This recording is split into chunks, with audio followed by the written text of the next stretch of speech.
Pemirsa, sejumlah pihak menyayangkan pantun seniman Butet Kertarajasa menjadi polemik di tengah perayaan puncak Bulan Bung Karno di Stadion Utama Gelora Bung Karno, Senayan, Jakarta. Satir yang diduga menyasar ke capres selain PDIP menimbulkan kegaduhan para elit politik. Hati seluruh rakyat Indonesia pasti akan sedih jika kelak ada presiden hobinya kok menculik.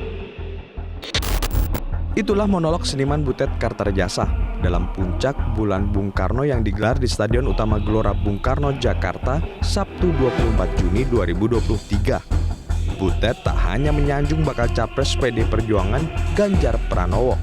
Seniman asal Yogyakarta itu juga diduga menyindir bakal capres dari koalisi lain. Kalau pemimpin modalnya cuma transaksional, dijamin bukan tauladan kelas negarawan. Politisi Partai Demokrat Jansen Sintidaun tak menyangka Butet yang selama ini ia anggap sebagai budayawan yang mengkritik dari hati nurani dan untuk kebaikan, namun kini muncul sebagai seorang seniman komersil penuh muatan politis yang karyanya bisa digadai sesuai dengan kepentingan. Sikap yang sama juga disampaikan juru bicara Prabowo Subianto Dhanil Anzar Simanjuntak yang merespon monolog seniman Butet.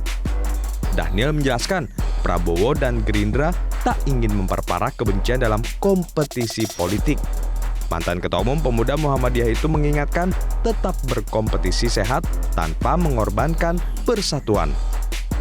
Saling menjaga persatuan, kemudian tidak mengejek dan tidak baperan. Yang jelas, kami tetap doakan Mas Butet selalu sehat, kemudian bisa bareng-bareng menjaga persatuan. Kita bisa berkompetisi, tapi kompetisinya sehat dan kemudian saling menjaga NKRI, itu yang paling penting. Yang jelas kami terus sama-sama dan Pak Prabowo juga mendoakan agar Mas Butet selalu sehat. Direktur Eksekutif Parameter Politik Indonesia Adi Praitno menilai kegaduhan muncul berawal dari monolog yang disampaikan Butet Kertarajasa. Puncak perayaan Bulan Bung Karno menjadi kurang baik imbas satir dari Butet. Meski kritik menjadi hal yang lumrah, namun disayangkan hal itu disampaikan di acara PDIP. Selamat siang. Ya, saya kira semua orang harus bisa menahan diri supaya tidak terlampau agresif menyerang pihak-pihak yang lain. Apalagi yang diserang oleh Butet itu hanya Prabowo Subianto dan Anies Baswedan, dan misalnya tidak mengkritik Ganjar Pranowo. Saya kira dalam konteks inilah kemudian harus diletakkan betapa puisi-puisi dan sastra yang disampaikan oleh Butet itu alih-alih untuk mewujudkan pemilu yang damai, pemilu yang sejuk, tapi justru ini akan memancing kegaduhan-kegaduhan yang saya kira akan memantik keriuhan. Bahkan sangat potensial ini akan menjadi bara dalam percikan api yang akan memanaskan situasi politik ke depannya. Sebelumnya viral di media sosial, seniman Butet Kertarajasa membacakan pantun di hadapan ribuan kader PD Perjuangan dalam perayaan Bulan Bung Karno. Satir yang disampaikan menuai pro dan kontra.